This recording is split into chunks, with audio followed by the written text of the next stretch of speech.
Alors, c'est un truc un petit peu qu'on fait au pied levé. C'est un peu une expérimentation, donc il faudra excuser on va dire nos approximations si jamais il y en a. Moi, j'ai fait pas mal de boutiques différentes au cours des années sur Internet, avec plus ou moins de succès, avec plus ou moins de difficultés.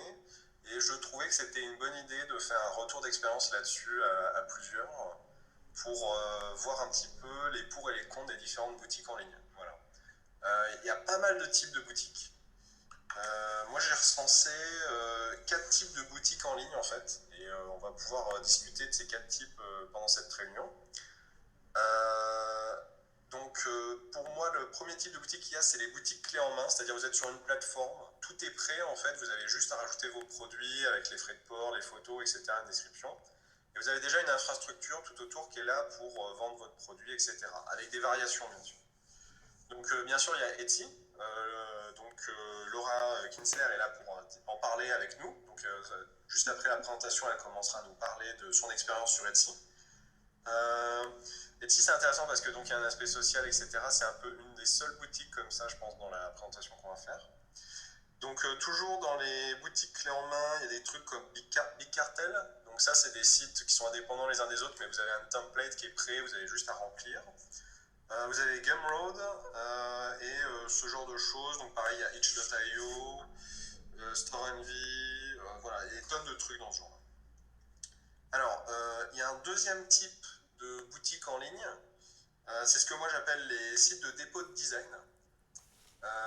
C'est-à-dire que vous allez avoir un site qui vend par exemple des prints, des t-shirts, des mugs, des goodies, j'en sais rien, des magnettes, tout ce que vous voulez. Et en fait, vous vous contentez de déposer un design sur cette boutique. Et après, les acheteurs vont choisir ce qu'ils veulent avoir et ils vont recevoir directement du site les produits. Donc vous, finalement, vous êtes juste, comment dire, vous êtes juste designer pour ce site-là finalement. Et vous touchez un pourcentage sur les ventes. Donc ça, c'est un type qui peut être intéressant. On en discutera aussi, bien sûr. Donc ça, dans le genre, il y a Redbubble, Society6, Inprint, voilà, il y a plein de trucs. Les liens sont dans le document que j'ai déjà filé, que je vais remettre. Clac. Voilà, pour ceux qui n'ont pas vu. Troisième type, on peut héberger sa propre boutique. Si vous avez un site WordPress par exemple, vous pouvez avoir une page sur votre site sur laquelle vous vendez vos propres produits. Donc là, le gros avantage, c'est quand même que vous êtes indépendant. C'est vous qui gérez complètement la boutique, la tête qu'elle a, comment marchent les commandes, à quel moment vous les envoyez, etc. J'en sais rien. Voilà. Vous êtes plus dépendant d'une plateforme en particulier. Et enfin, je compte un quatrième type de boutique en ligne, c'est un petit peu différent, mais on va en parler vite fait, je pense. Le quatrième type, ce serait les sites d'abonnement. Et là-dedans, je compte des trucs comme Patreon ou Tipeee, où en fait les gens s'abonnent au mois ou à l'année pour avoir accès à du contenu exclusif qui peut être du contenu sous forme de PDF, des choses que vous envoyez, j'en sais rien, des trucs, comment dire, des documents de travail, du travail en cours, des choses comme ça. Ça peut être plein de choses différentes. Voilà. Ça, c'est Patreon, Tipeee, ce genre de choses. Voilà. Donc pour commencer, on va parler d'un type de boutique clé en main qui est très connu et vous êtes assez nombreux et nombreuses à en avoir déjà, c'est Etsy. Et on va demander à Laura Kinsler, qui est illustratrice, de nous faire une petite présentation d'Etsy. C'est parti. C'est parti. Donc bonjour à tous. Alors que dire d'Etsy? Etsy, c'est une plateforme internationale si on veut parce qu'elle est à l'origine américaine. Et puis elle s'est développée petit à petit, après un peu plus en Europe, pour finir par se développer dans le monde entier. Je pense qu'on peut trouver des vendeurs du monde entier. Et donc c'est une plateforme où tout un chacun peut ouvrir une boutique assez facilement, je pense, sans avoir forcément de comment dire de statut professionnel ou quoi que ce soit. Parce que moi, par exemple, je l'ai ouverte en étant étudiante, j'avais pas du tout de numéro de tirette encore, enfin j'avais pas du tout créé de statut professionnel à ce niveau-là. Donc ça existe depuis pas mal de temps maintenant parce que moi-même en préparant cette réunion, je me suis rendu compte que j'étais vendeuse Etsy depuis presque 10 ans. Ce fut un choc.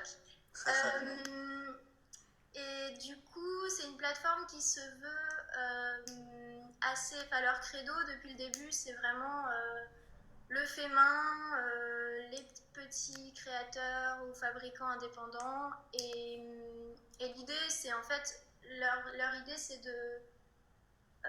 comment dire, de faire se rencontrer tous les créateurs et les acheteurs par l'intermédiaire de la plateforme, quoi.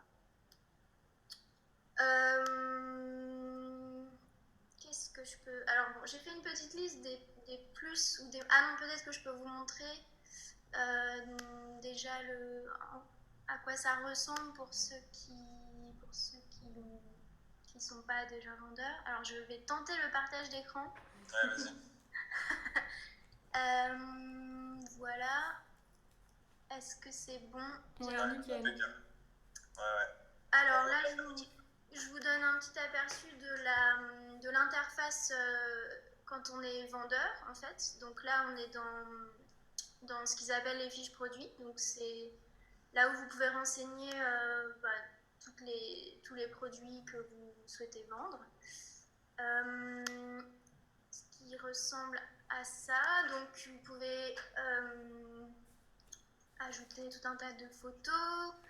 Il vous explique bien justement comment mettre des photos différentes pour montrer tous les aspects de vos produits, mise en situation, variation de taille, de couleur, de tout ça. Après, vous pouvez renseigner de manière vraiment très détaillée les catégories à laquelle appartiennent vos produits. Enfin bref, il y a tout un tas de trucs qu'on peut renseigner. Et je crois que c'est assez conseillé de renseigner le plus précisément possible les caractéristiques de ce que vous vendez, parce qu'en fait, ça va avoir de l'importance dans les moteurs de recherche intégrés à Etsy qui vont faire ressortir vos produits parmi tous les autres, parce que ça c'est peut-être un peu un point négatif, il y a énormément de boutiques Etsy, plus ou moins comment dire, de qualité, ce qui fait qu'on est un peu perdu dans la masse facilement. Ce qui était peut-être moins le cas quand tu es arrivé, c'était peut-être moins... Peut-être, je suis pas sûre, parce que je crois qu'Etsy aux États-Unis c'était quasiment aussi, enfin c'était ou c'est quasiment aussi important que Amazon par exemple, ou en tout cas c'est aussi connu aux États-Unis que des grosses plateformes de vente. Ouais, Sylviane indique dans le chat de mettre des tags pertinents effectivement sur ces produits pour qu'ils soient mis en avant. Ouais, là par exemple vous pouvez voir, il y a je crois 12 tags à utiliser.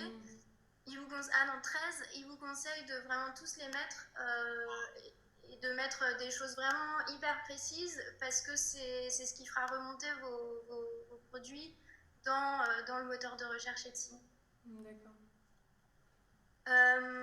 Du coup, voilà, c'était pour vous montrer. Un truc que je trouve assez important, c'est la livraison.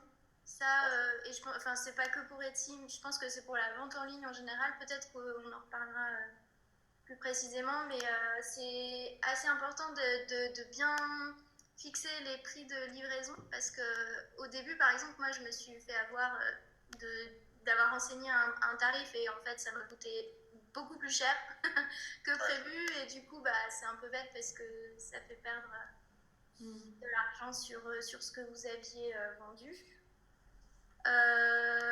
Et dans Etsy, c'est assez bien fait, parce que vous pouvez vraiment renseigner ce qu'ils appellent des profils de livraison en fonction de vos produits, du poids, de la taille.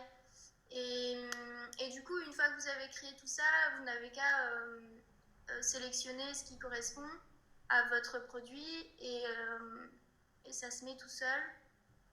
Alors comment ça marche? Est-ce qu'il y a une base de données sur Etsy avec des poids et des volumes? Non, pas vraiment. Alors ça, j'ai pas regardé récemment, mais non. Enfin, en fait, moi, je suis allée à la poste directement avec avec plusieurs trucs emballés tels que je les enverrai une fois vendus, et je regarderai ouais, à la poste, ce que ça disait, quoi. Parce que même parfois, quand on essaye sur le site de la Poste, je crois que vous pouvez avoir une liste des tarifs en fonction des poids, des formats des colis et tout, mais même en utilisant cette liste, il y avait quand même des erreurs parfois. Enfin, c'est assez difficile en fait à... Je pense que c'est un truc qui va revenir pas mal pendant cette discussion, ça va être gérer les frais de port. Parce que Ouais, mais c'est assez important, c'est très compliqué. Ouais. C'est assez important. Et alors sur Etsy, ils aiment bien, comme c'est une plateforme un peu businessman, on va dire, ils aiment bien donner plein de conseils sur comment faire pour que l'acheteur ait l'impression de pas dépenser, comment je pourrais dire ça, en gros, ils vous encouragent à faire des réductions, des offres, de participer. Ils ont aussi tout un système d'événements. Ils sont assez friands de tout ce qui est un peu Black Friday, ou alors de faire des promotions pour Noël ou pour des événements particuliers dans l'année. Et du coup, pourquoi je parlais de ça? Ah oui, pour dire qu'ils aiment bien quand on met les frais de port gratuits. Parce que selon eux, c'est ce que les clients veulent. D'accord. Voilà. Est-ce qu'il y a cet aspect, surprise du frais de port en fait, c'est-à-dire les gens font un panier, ils découvrent que les frais de port sont prohibitifs et ils abandonnent la commande ou un truc comme ça. Est-ce que c'est ce genre? Parfois, alors d'après leurs enquêtes auprès des acheteurs, apparemment c'est ressorti que les gens n'aiment pas payer des frais de port très élevés. Et ouais, je veux bien le comprendre parce que je crois que c'est mon cas. Oui, d'ailleurs, petit aparté là-dessus, les frais de port vont encore augmenter au 1er janvier pour la Poste. Ouais, bah oui. Même vous êtes en train de faire politique, faites gaffe à ça. Ouais, tous les ans ça augmente, c'est vrai. Ouais. En fait, sur Etsy, donc là je vous montre, je sais pas si vous voyez toujours, ouais, je vous montre la boutique de Marion Barrault, j'ai pris comme exemple comme ça. En fait, quand vous cliquez sur un objet, si vous avez renseigné les profils de livraison comme je disais tout à l'heure, en fait tout est visible assez facilement. Parce que vous pouvez sélectionner des pays, connaître les frais d'envoi par rapport à différents pays et tout, donc c'est quand même assez bien renseigné pour les acheteurs, je voulais dire. Alors je vois des questions qui commencent à arriver dans le chat. Il y a des gens qui demandent si c'est pas un peu une incitation à mettre les frais de port comprises dans le prix de l'objet directement et faire croire que les frais de port sont gratuits alors qu'en fait c'est dans le... Ouais, ça c'est vrai que Etsy encourage un peu à faire ça. Ouais. Alors, justement, moi je l'ai fait cette année pour voir un peu ce que ça donnait. Et le truc, c'est que... comment dire, déjà, si on inclut les frais de port dans le prix de vente, ça veut dire que la commission qui va s'appliquer sur les frais de port aussi. D'accord, ouais. Ce qui fait que c'est un peu les acheteurs, les vendeurs qui prennent à leur charge intéressant. Les frais de port, quoi. Et du coup, je sais pas si c'est une si bonne idée que ça, en fait. Parce que tu peux peut-être faire un point, du coup, justement sur les frais que tu payes, à quel moment oui, sur Etsy. C'est vrai que je voulais en parler de ça, j'ai pas oublié, mais... Alors, Etsy, il faut savoir que on paye des frais... en fait, tant qu'on n'a pas vendu d'objet, c'est quand même relativement... c'est pas entièrement gratuit, parce qu'en fait, il y a une somme de 20 centimes, je crois, 0,20 centimes à verser à chaque fois qu'on met en ligne une fiche produit. Ouais. Donc ça c'est le premier coût, donc qui est quand même assez dérisoire. Et tant qu'on n'a pas vendu cet article, en fait, on paye rien de plus. Et l'article est en ligne pendant 6 mois, il me semble, 3 mois ou 6 mois. Bref, pendant quelques mois. Hum. Et donc, tant qu'on l'a pas vendu, on paye pas. Par contre, une fois qu'on a vendu un article, en fait, on paye 5% de commission à Etsy. Et c'est là où je voulais attirer votre attention. C'est qu'en fait, moi, en faisant mes petits calculs, je me suis rendu compte que c'était pas 5%. En réalité, c'est un petit peu plus. Parce que à ça s'ajoute. Alors peut-être que c'est parce que j'ai pas renseigné le numéro de tirette, mais il y a une TVA qui s'ajoute en plus sur la transaction et sur les frais de livraison. Donc ça, j'ai pas trop compris, mais on paye une TVA sur les frais de livraison. Et il y a aussi, quand on vend sur Etsy, on est obligé de souscrire, ça fait un peu contrat, mais on est obligé d'utiliser ce qu'ils appellent le compte de paiement direct, qui est leur système en gros pour payer les vendeurs et permettre aux acheteurs d'avoir le plus comment dire, de types de paiement possible en fait.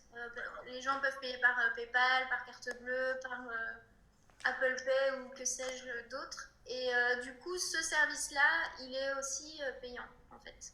Ok.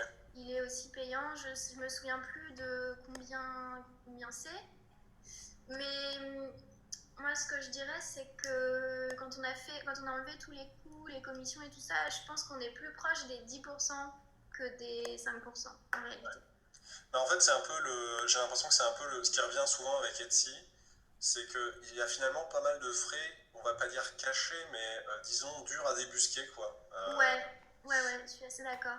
Moi, je me rappelle que le truc qui m'avait le plus frustré, c'était de devoir payer pour remettre une fiche produit en ligne, alors que c'est une fiche qui existait déjà et qu'il n'y avait aucune raison que la fiche disparaisse. Enfin, dans ma tête. Mais ça, dès qu'on vend quelque chose, en fait, les 20 centimes sont automatiquement. Enfin, en fait, si on a renseigné un nombre de produits, par exemple de 5 ou 10, si quelqu'un l'achète, elle va se remettre en vente automatiquement, donc on va repayer les 20 centimes automatiquement.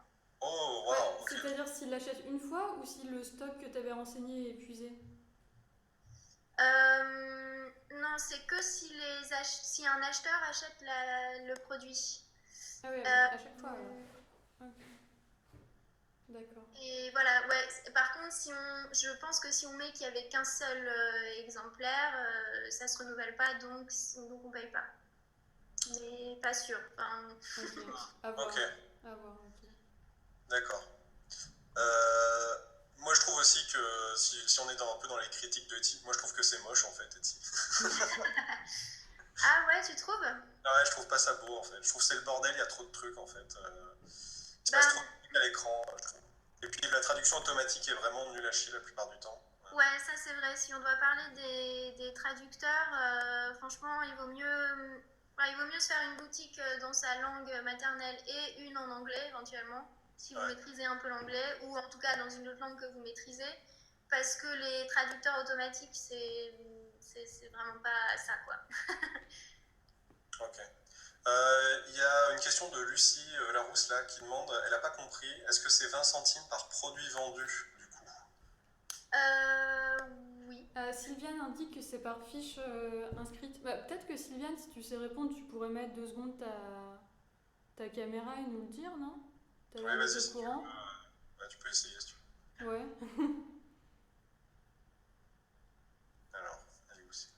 Je sais pas. Mais de ce que je comprends, c'est par fiche et ça dépend de la... Ah mais non, tu peux pas. Tu peux pas parce qu'elle partage d'écran. Ah, bon. Ouais, non. Vous m'entendez? Oui, on t'entend, ouais. Oui. Ah mais on t'entend, ouais. Alors, en fait, sur Etsy, moi j'y suis depuis 6 ans. Et, en fait, on paye 20 centimes pour... c'est des centimes de dollars, donc en euros, ça fait 15 à peu près. 15 Ah centimes d'accord. Je suis pas sûre de ça. Hein. C'est des dollars. C'était quoi la question? Non, je suis pas sûre que ce soit des dollars. Moi, il me semble que c'est... Moi, il me semble que c'est écrit dollars à chaque fois. Bon, enfin bref, ça fait 15, oui. Ça fait environ 20 centimes. Et c'est pour chaque fiche qu'on met en ligne. Et ce que je disais, ce que j'ai mis dans le dans le chat écrit, pardon, je disais que moi, quand c'est des articles similaires, je mets 3 articles en ligne, par exemple, ce qui fait que si une personne en a acheté un, les 2 autres restent. Donc la fiche, elle ne disparaît pas dès qu'un est vendu. Ouais, mais je crois qu'il y a quand même, en tout cas, il y a des frais de, ce qu'ils appellent les frais de transaction. Oui. Frais de transaction, c'est... alors moi, je suis nulle en chiffres, mais comme disait, je ne sais plus ton petit nom, pardon, ils disent à peu près 5% sur le prix de vente. Donc si tu vends un truc à 100 euros, c'est 5 euros. Si tu vends un truc à 10 euros, c'est... 50 centimes. 50 centimes, voilà. C'est en fonction du prix du prix de vente de l'article, voilà. Ouais. Oui. Donc, ok, merci pour ton intervention. En gros, on voit bien que les trucs Etsy, là, ça peut être relativement compliqué de voir quels sont vos frais réels, quoi. Parce qu'il y a pas mal de frais dans tous les sens, finalement. Ouais, c'est un peu vrai qu'il y a quand même... moi, par exemple, j'ai réalisé il n'y a pas si longtemps que le compte de paiement direct, là, était aussi... Enfin, me prenait aussi des frais, en fait. Ouais. Alors, est-ce que tu as d'autres aspects dont tu veux parler, Laura, à propos d'Etsy, ou est-ce que tu penses que tu as fait le tour? Non, on n'a pas fait le tour du tout. Vas-y, continue alors, c'est parti. Non, alors moi, un des points vraiment positifs que je trouve à cette plateforme, c'est ce qu'ils appellent le manuel du vendeur, que je partage là. C'est quand même très très pratique, je trouve, quand on cherche des réponses à des questions hyper précises. Parce qu'ils ont, donc vous pouvez voir, il y a tout un tas de catégories qui renseignent en fait plein de choses, qui donnent des conseils, par exemple sur comment bien prendre en photo, comment fixer ses prix, comment faire au mieux pour être visible sur la plateforme. Et ça, je trouve que c'est quand même un vrai outil assez efficace. J'ai le souvenir d'avoir passé pas mal de temps à lire justement tous les conseils qu'ils pouvaient donner. Donc ça, c'est quand même un point positif. Et après, ce qui est pas mal aussi sur Etsy, c'est le côté un peu communautaire. Oui. Qui fait que c'est pas une plateforme où vous avez juste votre boutique comme ça et en fait c'est qu'en donnant le lien que les gens vont tomber dessus. Il y a quand même cet aspect un peu presque réseau social finalement, parce que des gens peuvent mettre en favori votre boutique, on peut faire des listes de favoris par exemple. Je vous montre ça. On peut partager un peu avec tout ce qu'on trouve sur Etsy, et je trouve que ça multiplie quand même un peu les chances que quelqu'un atterrisse dans votre boutique, quoi. Ouais. Oui, disons que si par exemple au niveau réseaux sociaux sur Internet, vous n'avez pas, énormément de personnes qui vous suivent sur Internet, Etsy c'est peut-être un bon moyen de compenser ça en étant découvert directement sur la boutique parce que d'autres personnes, d'autres vendeurs, quoi. Ils font aussi, bon alors ça c'est plus rare d'être sélectionné, mais ils font aussi par exemple des articles où ils sélectionnent ils font une petite sélection de ce qu'on peut trouver, qui fait un peu ressortir de la masse votre boutique si vous êtes sélectionné dedans. Il y a aussi, je crois qu'il y a un blog quelque part, où ils mettent quand même régulièrement des petites sélections de choses. Il y a quand même tout un côté communauté, quoi. Je ne vois pas trop comment dire autrement.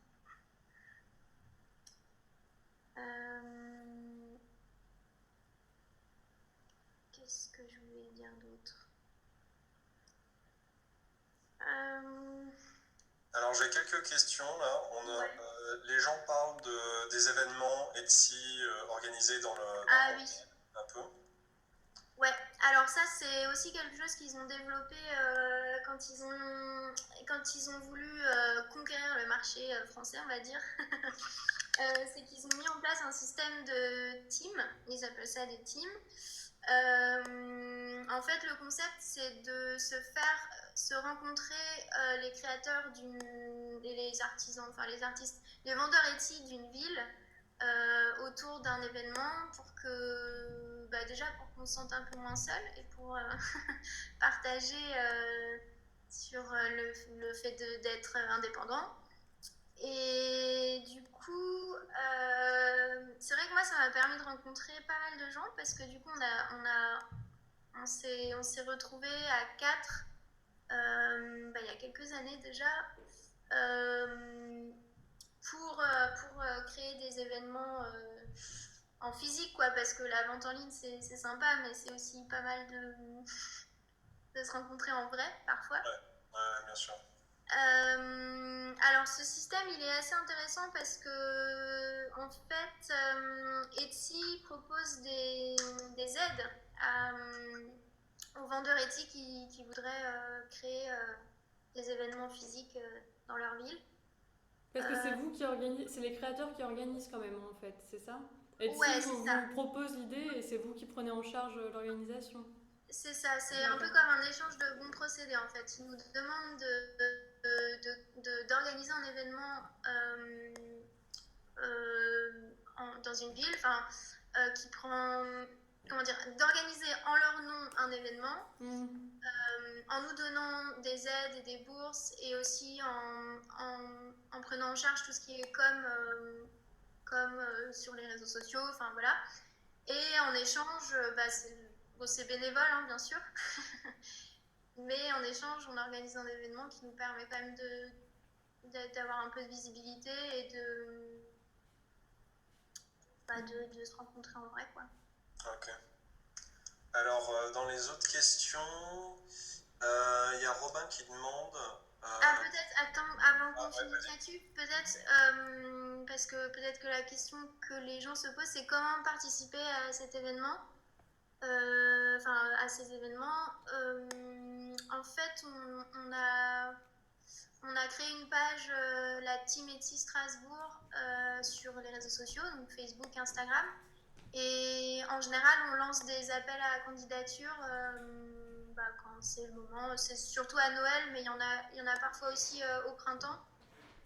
Et en fait, c'est des événements qui sont nationaux parce que Etsy, par exemple, nous donne une date et c'est dans toute la France le même week-end que toutes les teams Etsy organisent l'événement. Okay. Et du coup, voilà, c'est par appel à candidature. Donc, si jamais ça vous intéresse d'y participer, il faut se tenir au courant. Abonnez-vous aux pages Facebook ou Instagram. Et ce que je peux vous montrer quand même, parce que sur la plateforme Etsy, on a une catégorie team, voilà. Et il y a comme un forum en fait où vous pouvez poser des questions. Enfin voilà, vous pouvez intégrer des teams directement sur la plateforme. Voilà. D'accord. Alors il est déjà 11h35, donc on va essayer de pas trop passer de temps sur Etsy, sinon on n'aura pas le temps pour le reste. Il y a 2-3 questions, si tu peux y répondre vite fait. Robin demande s'il y a un outil pour analyser d'où vient le public qui va sur ta boutique et qui achète des trucs. Ouais, il y a un outil d'analyse des statistiques qui est assez bien fait. Voilà, avec tous les détails. D'où vient le trafic, de quel site. Ça, on va voir que c'est sur la plupart des boutiques en ligne, ça de toute façon, il y a ça, j'imagine que c'est plus ou moins efficace en fonction des différentes boutiques. Qu'est-ce qu'il y a d'autre comme question? Je ne vais pas toutes les mettre, hein, mais voilà. Lucie, elle demande, est-ce que Etsy finance les événements réels ou est-ce qu'ils font juste la com? Oui, je viens de lui répondre. En fait, ils financent en partie. Ils donnent des bourses. Donc, par exemple, pour l'événement de Noël, c'est une bourse de 800 €, ce qui est pas mal. Mais en même temps, pas beaucoup parce que les coûts des salles ou des endroits qu'on peut louer à Strasbourg à Noël sont bien plus élevés que ça. Ouais. Mais du coup, non, ça aide quand même pour la location d'un endroit. Et ils prennent en charge aussi tout ce qui est comme physique. Enfin, par exemple, ils nous donnent aussi une petite bourse pour imprimer des flyers, par exemple, des affiches. Super. Voilà, ils prennent en charge quand même pas mal de frais. Ok. Alors, ouais, je pense qu'après, pour tout ce qui est, pour les autres questions, on peut voir à la fin plutôt de la présentation si jamais il reste des questions. Et sinon, je pense que le site d'Etsy est relativement bien foutu. On va vous contacter directement vous les uns les autres. Ouais. On va continuer sur les boutiques clés en main. J'ai oublié de dire qu'après on avait Laure à la fin qui allait nous parler de l'aspect administratif, déclaratif, etc. qui à mon avis va être pas mal un peu plus technique. Et là par contre je vais enchaîner sur d'autres types de boutiques parce que bon voilà, on n'est pas fait là pour faire de la pub pour Etsy, on va parler un peu de... Non, parce que c'est pas... Je suis pas non plus entièrement fan d'Etsy parce que ça reste quand même un peu cher comme plateforme. Ouais. Alors, donc, on va continuer avec les boutiques type, comme Etsy, les boutiques clés en main, c'est-à-dire où vous arrivez, vous avez déjà une structure et vous mettez vos produits. Donc, il y a d'autres types à part Etsy, je pense que vous les connaissez pour la plupart. Il y a Big Cartel, Store Envy, Gumroad. Donc, je vais passer en partage d'écran et je vais vous montrer quelques-uns de ces trucs-là, moi aussi, de mon côté. Alors, sélectionner une fenêtre ou un écran. Autorisé. Alors, est-ce que ça marche? Oui. Ouais. Vous voyez le document? Ok. Donc ça, c'est le document que je vous ai déjà mis en lien dans le chat plusieurs fois. Je vous le remets si jamais vous en avez besoin. Attention, ça va piquer les yeux. Voilà. Clac. Donc, alors, Big Cartel. Big Cartel, c'est des boutiques qui sont toutes prêtes. Vous avez des thèmes, vous pouvez mettre vos images de produits que les gens peuvent les acheter. Donc ça, c'est une vieille boutique que j'avais que j'utilise plus maintenant. J'ai laissé les produits en ligne parce que j'ai eu la flemme de les retirer. Et donc vous avez pareil un dashboard dans lequel vous pouvez gérer vos produits et les mettre en ligne. Le gros intérêt de Big Cartel, c'est que si vous avez 5 produits, c'est gratuit. Vous ne payez aucun frais. Vous ne payez pas de marge sur les ventes. Vous ne payez pas d'abonnement. C'est complètement gratuit. Bien sûr, il y aura des frais PayPal, mais ça, de toute façon, peu importe ce que vous faites. Si vous passez par PayPal, il y aura des frais PayPal à un moment ou à un autre, plus ou moins élevés. Voilà, alors, Big Cartel. Donc, les 5 fiches gratuites, c'est intéressant. Après, si vous voulez être au-dessus de 5 produits, il va falloir, il va falloir payer un abonnement. Et c'est un abonnement au mois. Bien sûr, plus longtemps vous vous abonnez, moins ça va vous coûter cher. Comme la plupart des boutiques, les frais de port, vous allez devoir les rentrer à la main. Vous allez devoir les rentrer à la main, c'est-à-dire que vous allez devoir faire vos enveloppes, aller à la poste, peser tout, regarder les tarifs sur l'automate, demander des conseils au guichet aussi, n'hésitez pas. Parce que des fois, ils ont des astuces dont vous aurez bien besoin. Je vous rappelle par exemple que le tarif LED maintenant, c'est en dessous de 3 cm d'épaisseur, ce genre de choses. Il peut y avoir plein de pièges au niveau des tarifs, donc il faut vraiment faire super gaffe. Mais on va parler des tarifs plus tard aussi. Donc voilà. Un autre truc, et je pense que c'est peut-être aussi un problème que tu as, Laura, avec tout ce qui est sur Etsy, c'est que les frais de port sont cumulatifs. C'est-à-dire que là, par exemple, vous voyez mon produit, vous avez, je l'ai rentré moi les tailles à la main, etc., le nombre de pages, très bien, on a le prix nominatif. Et après, j'ai les prix en fonction des endroits. Donc moi, j'ai rempli par pays, et vous avez Everywhere Else, c'est le reste du monde, quoi. Donc ça, c'est des vieux tarifs, c'est plus ou moins périmé, je pense. Le problème, c'est que c'est cumulatif. C'est-à-dire, à chaque fois que vous allez rajouter un produit, ça va coûter, par exemple, si la personne prend 2 poids la receleuse, ce produit-là, ça va lui coûter 5,50 € en plus à chaque fois. Ah, Donc ça va super vite. Alors, Je crois que sur Etsy, c'est assez bien fait parce qu'en fait, non, si une personne achète 5 fois le même article, elle va payer que les frais de port renseignés. Ouais. Et alors du coup, le problème c'est que si tu passes au-dessus de ta catégorie de livraison, tu vas te retrouver à payer plus cher, non? Oui. Ah bah oui, oui, ça. Ouais. En fait, j'ai jamais eu le cas quand même de quelqu'un qui achetait 10 fois, 10 fois le même truc. Oui. Ça arrive quand même assez rarement. Mais le truc, c'est que si les gens achètent plusieurs fois, ça te fait déjà une vente assez intéressante. Donc, c'est un peu moins grave de dépasser. Alors, on va voir qu'il y a certaines boutiques qui permettent de pallier à ce problème. Donc, vous voyez, la solution de Big Cartel pour pallier à ça, de ne pas avoir un truc qui va vous coûter 11 euros au bout de deux, c'est que quand vous avez Waveover avec un autre, ça va coûter 2 euros de plus à chaque fois que vous rajoutez un produit. Donc là, c'est à vous d'essayer de calculer en fonction du poids que vous avez, de faire des marges, etc., pour avoir une approximation de trucs qui fait qu'il n'y a pas trop de soucis. Alors, je ne surveille pas du tout le chat, donc si jamais vous avez des questions, n'hésitez pas à les faire remonter. Donc, Big Cartel, là, je pense que j'ai fait le tour, ça sert à rien d'y rester trop longtemps, c'est très connu, c'est très utilisé. Pour quelqu'un qui fait peu de ventes et qui veut avoir les trucs qui traînent sur Internet sans avoir besoin de trop s'en occuper, je pense que c'est la plateforme idéale. C'est là où vous avez vos 5 produits, vous pouvez mettre qu'une seule image, mais après tout, vous en fichez, vous pouvez faire comme moi, mettre 2 images sur une seule image. Voilà. C'est pas compliqué, c'est une bonne astuce.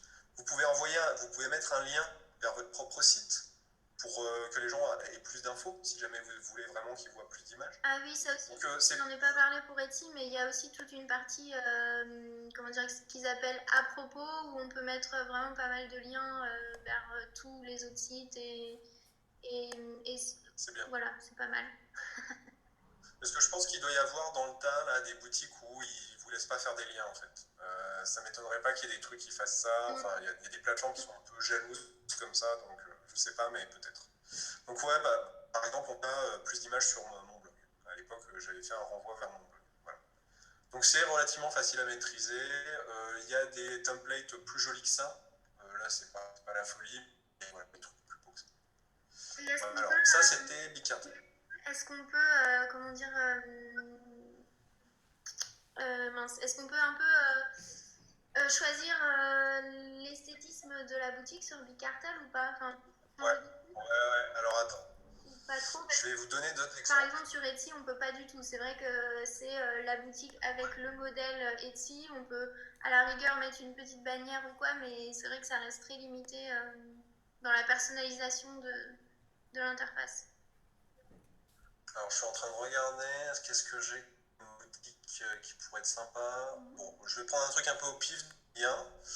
Voilà, là c'est une présentation d'une boutique, pareil, qui est sur Big Cartel, qui est complètement différente, quoi. Ça reste très sobre, hein, mais voilà, donc c'est quelqu'un qui vend des pins et des jouets. Et la présentation est très différente de ce que moi j'avais. Est-ce que j'en ai d'autres, là? Ah bah ça aussi, c'est Big Cartel Stinkers. Big Cartel, bon là ça c'est un vieux thème ça. Ça c'est un vieux thème qui est bien pourri je trouve. Mais voilà, ça a le mérite d'exister. Hein, les images sont toutes petites. Ah, que ça. Voilà. Donc lui, on voit il paye un abonnement parce qu'il a peur, il a plus. Je savais pas qu'on pouvait le faire. Voilà. Okay. Donc voilà, il y a plein de choses qui sont possibles avec Big Cartel. Et on va passer à un autre truc. Guy, je peux te faire remonter les questions. Peut-être. Il y a une question sur est-ce qu'il faut un compte Stripe, qu'est-ce que c'est et combien ça coûte? Je sais pas ce que c'est, donc on ne doit pas en avoir besoin. Est-ce que vous pouvez... Le truc dont vous avez... Je sais pas le si truc la dont question... vous avez forcément besoin, a priori, c'est un compte PayPal. Ok, d'accord. Parce que quand c'est Lucie et Maguelone qui parlaient du compte Stripe, vous en parliez à quel propos? Ouais. Ah, Stripe, c'est une solution pour implémenter une solution de paiement, dit Romain. Ok. Parce que toi, du coup, pour le paiement sur... c'est pas des trucs que je connais. Sur le paiement sur Big Cartel, ça se passe comment pour toi? Big Cartel, ça passait tout par PayPal. Ok. Ça passait tout par PayPal et on reçoit l'argent au fur et à mesure des ventes. Ouais, sur Etsy aussi. Voilà. D'accord. Voilà. Ce qui n'est pas toujours le cas, on va le découvrir avec d'autres plateformes. Alors, qu'est-ce qu'il y a d'autre? La cargo collective, le compte Stripe est nécessaire. Il y a un bug quand tu parles. Ouais, des fois. Est-ce qu'il y a un bug quand tu parles? Ah merde. Ouais. Alors, selon Robin, ce serait quand tu utilises le partage de connexion qu'on t'entend mal. Ah, désolé. Je peux pas. Je peux pas vraiment faire autre, je crois. Ouais. Et puis il y avait une question de Maguelone sur Cargo Collective aussi. Je sais pas si tu pensais en parler et si tu connaissais. Je connais le nom, mais je peux malheureusement pas en parler plus que ça. Ok. Mais pareil, ça a l'air d'être, oui, c'est une formule de boutique toute faite sur laquelle vous avez juste besoin de vous inscrire à rajouter des produits. Donc, on va. Si on a fait le tour. Bon, je vois que ça discute dans le chat là, mais j'ai pas l'impression que ce soit des questions directement pour moi, donc je vais passer à Gumroad. On va continuer notre petit tour. Parce que moi, là, c'est les trucs dont je parle, mais c'est vraiment là où on va en venir. Hein, donc, alors, Gumroad, Gumroad, c'est que. Donc là, c'est le back-office, donc c'est assez. Vous voyez ma boutique telle que moi je la vois, pas telle que les vendeurs la voient. L'intérêt de Gumroad, c'est que c'est plutôt pour vendre du dématérialisé, des PDF, des jeux, des fichiers, des brosses Photoshop, j'en sais rien, ce genre de choses. Ça peut être un truc intéressant, ce genre de boutique aussi. C'est assez facile à mettre en place. Il y a un gros avantage avec Gumroad, c'est que vous pouvez mettre prix libre, qui n'est pas un truc qu'on peut faire dans beaucoup d'autres endroits. Je vais enlever le partage de connexion, tiens. Voilà, je suis repassé en... Si je peux me permettre, sur Etsy aussi, on peut vendre des choses dématérialisées. Enfin, des PDF, des choses comme ça. Ah oui, bah voilà, c'est une question que j'avais oublié de te poser. Donc ça, c'est intéressant. Gumroad permet aussi de vendre des fanzines, enfin du physique, des colis, mais c'est relativement peu utilisé pour ça. Je pense que c'est pas très intéressant pour cet aspect-là, mais je l'ai jamais fait, donc je ne saurais pas vous dire. Donc c'est surtout utilisé pour vendre du dématérialisé. Et donc le côté prix libre est intéressant parce que vous pouvez donner un plafond bas pour des prix par exemple. Vous pouvez dire je veux que ce soit vendu au moins 2 € et vous pouvez rajouter des sous. Et mine de rien, en fait, il y a pas mal de gens qui font ça.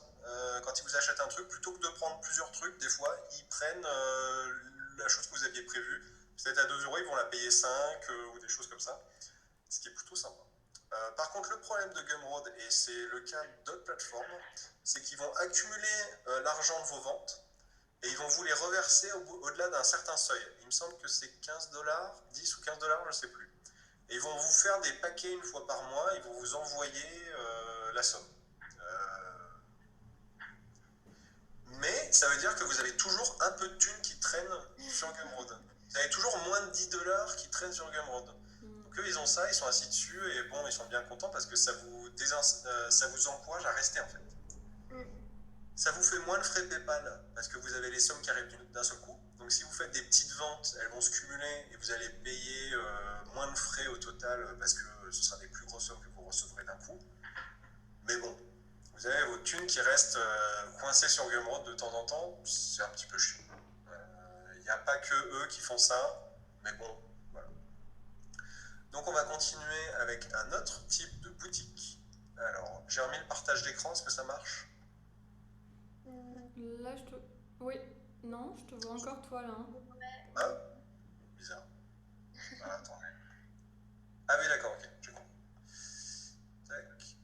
Autoriser, on est reparti.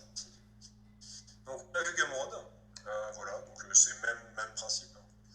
Et on va passer sur un troisième type de boutique en ligne, donc c'est les dépôts de design. Là je suis sur mon Redbubble, mais je pourrais vous prendre l'exemple de InPrint aussi. Donc c'est des boutiques où vous allez déposer des designs. Donc par exemple là j'ai le design de Cthulhu que j'ai mis en ligne et les gens vont pouvoir choisir des produits à acheter avec, donc des t-shirts, des stickers, etc. Donc là pareil, vous faites des pourcentages sur les ventes et le gros avantage de ce genre de boutique c'est que ça bosse un peu tout seul finalement. Vous balancez balancez vos designs sur la boutique, vous choisissez ce que les gens peuvent acheter. Si vous n'êtes pas à l'aise avec le choix des fringues, si vous n'avez pas envie de vendre des bidules en plastique ou des rideaux de douche ou j'en sais rien, vous pouvez les désactiver. Ah d'accord, on peut choisir quel type d'objet on veut vendre. Ouais, ce que je trouve très important, là, par exemple, moi j'ai certains designs, j'ai pas envie que ça se retrouve sur des t-shirts ou des trucs comme ça, voilà, je trouve ça, voilà. On peut les activer, les désactiver, je pense que j'en ai là qui sont pas activés en ce moment. Et les trucs, j'ai pas envie que ce soit sur des t-shirts, donc par exemple ça, et donc c'est uniquement disponible en print, c'est pas disponible sur des t-shirts ou des maillettes.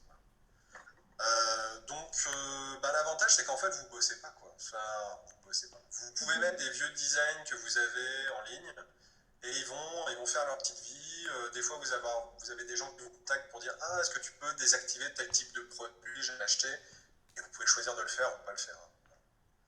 Donc moi j'ai jamais eu énormément de thunes là-dessus mais ça peut être intéressant. Ouais. Non, ce que je voulais dire, c'est que du coup, on peut pas trop contrôler la qualité de ce qui est fait avec nos designs, quoi. Ouais. Et alors, je me demandais si jamais il y avait un litige avec un acheteur, est-ce que c'est la plateforme qui prend ça en charge ou est-ce que c'est vers nous qui vont se tourner en disant ouais, ce t-shirt c'était vraiment pour elle. A priori, c'est la plateforme qui s'occupe de ça. Mais j'avoue que j'en sais rien en vrai. Et pareil, effectivement, on peut pas voir la qualité des produits. Par exemple, pour InPrint, donc qui est un site américain de tirage d'art. Voilà, on peut mettre des designs pareil, ils choisissent la taille qu'ils veulent. Je me suis rendu compte qu'en fait, on avait des tarifs préférentiels pour les artistes, c'est-à-dire vous payez moins cher que les gens qui achèteraient votre design.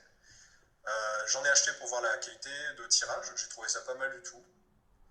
Mais je me suis rendu compte que cette taille-là, par exemple, n'était pas très pertinente. On voyait pas bien les détails, etc. Voilà. Donc, on perd la main un petit peu sur ce qu'on fait. Faut accepter ça. Voilà. Ce type de plateforme ne permet pas de maîtriser autant. Il y a beaucoup de gens qui sont habitués à maîtriser vraiment leur design et la façon dont c'est imprimé, etc. Et là, c'est pas le cas du tout. Redbubble, ce qui est intéressant, c'est que c'est imprimé relativement localement. Quand vous commandez en Europe, ce sera imprimé en Europe. Voilà. Pour ceux que ça intéresse. Ok, donc je pense qu'on a fait le tour un peu pour ces trucs-là. Donc InPrint, c'est un truc vraiment que de design, d'impression sur papier. Voilà. Je te fais juste remonter, Guy, une question sur le chat. Mona demande, sur Redbubble, est-ce que tu peux intégrer ton nom directement dans l'illustration ? Je sais pas. Oui, moi je mets ma signature. Ok. Et puis, je mets ma signature quasiment tout le temps. Puis petit partage d'expérience, Sylviane dit que Spreadshirt c'est bien aussi, que c'est de bonne qualité. Voilà. Cool. Et là on voit, je vous en ai plusieurs du même type là, les sites de dépôt de design. Donc il y a Redbubble, Society6, InPrint, T-Public, Spoonflower que j'ai découvert hier soir, qui apparemment est spécialisé tissu, papier peint, etc. Ouais, donc il y a plein de trucs différents. Des motifs pour les gens qui font du design textile. Ce qui est plutôt cool. Voilà. Et autre question de Lucie, est-ce que tu as des coûts pour mettre en ligne tes designs sur ce genre de plateforme comme Redbubble ? Bonne question. Non, il n'y en a pas. Okay. C'est ça qui est cool, c'est que tu ne payes vraiment que dalle, quoi. Donc, à partir du moment... Tant que tu fais pas de vente, tu gagnes pas d'argent, mais tu dépenses pas d'argent. Et du coup, l'autre question de Lucie, c'est quel pourcentage on touche sur des ventes de ce type-là ? Alors ça dépend. Je vais pas faire le détail parce que ça, on le trouve sur les sites. Ouais, mais en général, pour avoir une idée. Aucune idée. Franchement, je sais pas. C'est entre 50% et 60%, un truc comme ça. Ah ouais, c'est pas mal. Ouais, c'est pas mal, ouais, il me semble, ouais. C'est peut-être moins sur certains produits, voire plus sur d'autres. Ça dépend tellement des plateformes que franchement, moi j'ai fait 2 ou 3 ventes sur Redbubble, donc franchement, j'en sais rien. Ok. Là, je vois Syl qui dit 10 à 20%. Donc voilà. Donc c'est peut-être moins que ça. Ouais, je pense que... je sais que sur InPrint, c'est plutôt important comme pourcentage finalement pour l'artiste. Et surtout, on peut le régler soi-même. vous pouvez ajuster les marges de pourcentage que vous avez sur vos produits, dans une certaine mesure, bien sûr. Mais effectivement, oui, maintenant que tu le dis, c'est peut-être plus 10-20%.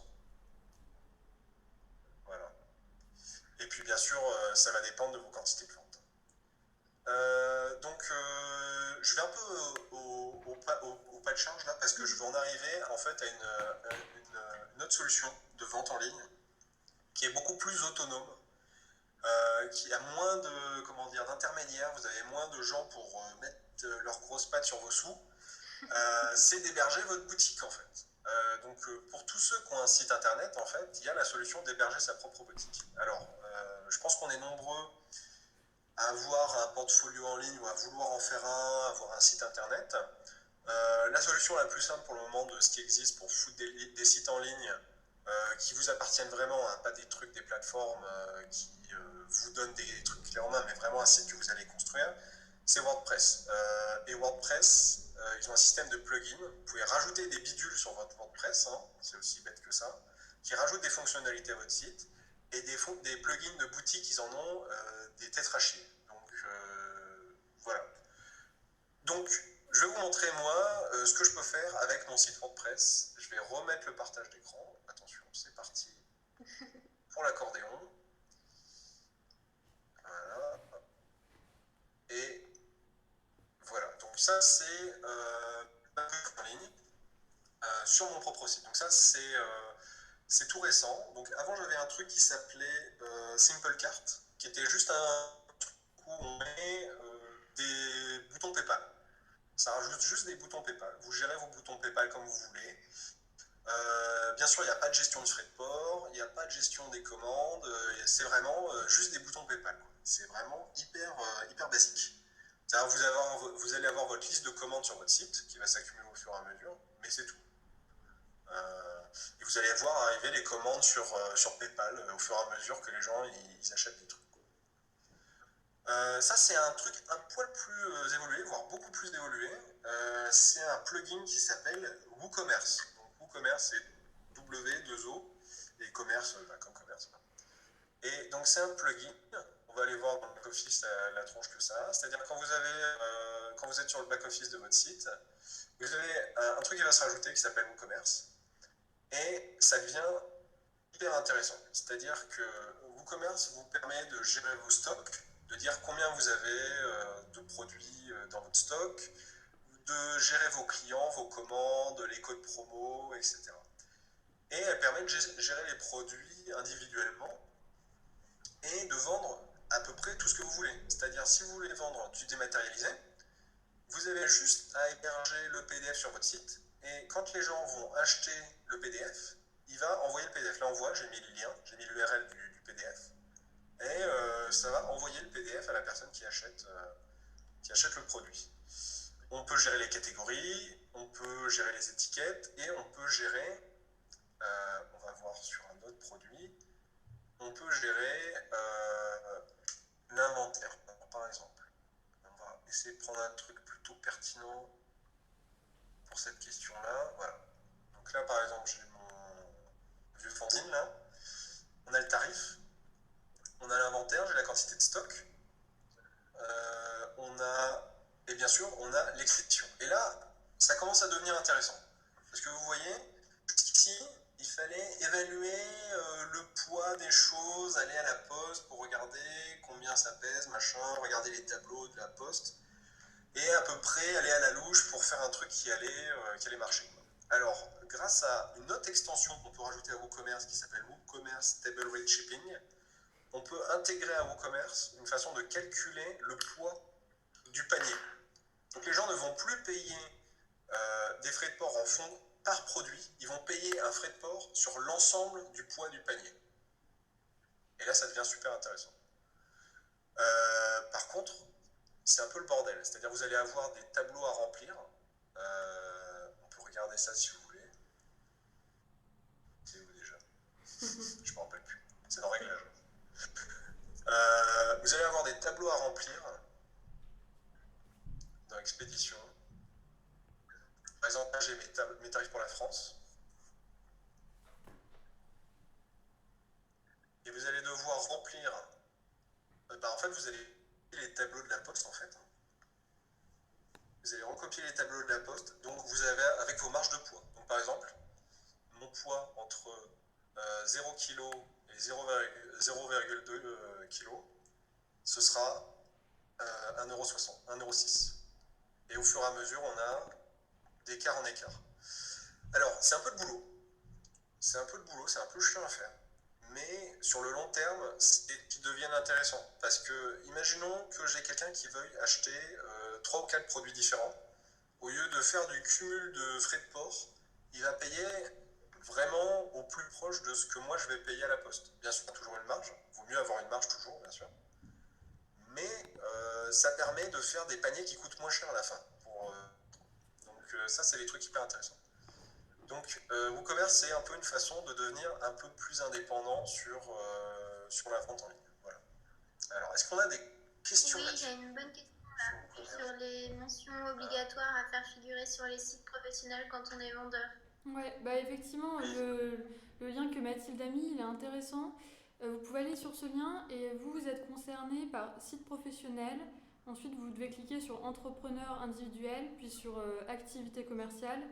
Et là, vous verrez qu'il faut mettre vos informations personnelles, il faut mettre un numéro d'inscription au registre du commerce, des conditions générales de vente, des mentions relatives à l'utilisation des données personnelles. Mais je vous recommande d'aller voir ce site, cette fiche de servicepublic.fr, parce qu'elle est bien faite. Et je vois qu'il y avait d'autres questions aussi pour toi, Guy. Il y avait notamment. Ouais, alors je suis en train de les lire là, ouais. Bah vas-y, Ouais, je te laisse la parole. Alors, je vois Mona qui me demande si on peut avoir réglé l'esthétique de la page boutique. Oui, mais dans la mesure que ton thème de base de site le permet. Si tu veux vraiment avoir un autre thème de base pour ta boutique, il faudra l'héberger sur un autre site. Mais tu peux gérer le nombre de produits en ligne, en largeur, la taille des icônes, le nombre d'images que tu mets, etc. La tronche de la typo. Normalement, il y a plein de trucs que tu peux gérer. Et normalement, si tu peux bidouiller le code, a priori, tu dois pouvoir personnaliser encore plus. Moi, je ne me suis pas hasardé là-dedans.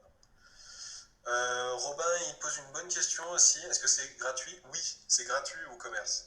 C'est gratuit et tu peux rajouter plein d'autres plugins gratuits dessus. Bon, il faut éviter d'en rajouter trop. Il y a des trucs payants sur WooCommerce, mais c'est des fonctionnalités qui sont très spécifiques pour des grosses boutiques, pour des choses comme ça. Et là, c'est des extensions qui sont payantes. Mais le truc de base que là j'ai pour faire fonctionner ma boutique, j'ai rien payé. Donc c'est plutôt intéressant. Il n'y a pas d'abonnement pour WooCommerce. Donc voyons voir, est-ce que j'ai le truc. Alors pour voir comment s'écrit WooCommerce, il faut retourner dans le lien que je vous avais donné là sur le Framapad. Je vous le remets. Voilà, il y a les liens, etc.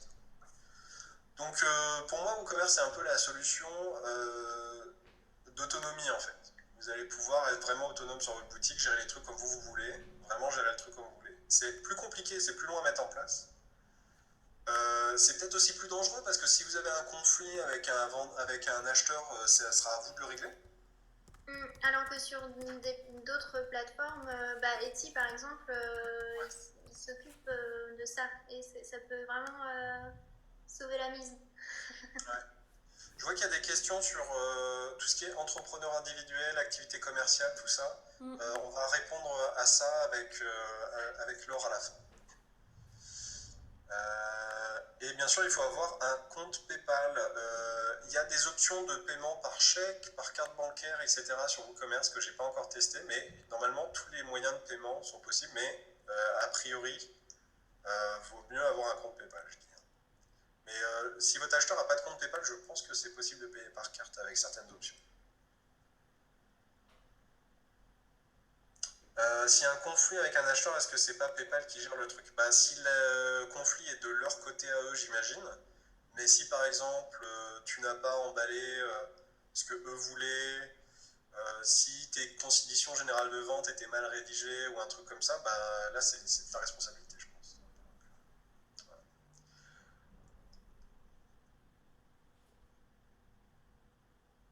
Alors, est-ce que PayPal permet d'utiliser la carte bleue. Pas toujours, mais il me semble pas toujours. Il y a des gens qui peuvent pas utiliser la carte bleue avec PayPal, j'ai l'impression.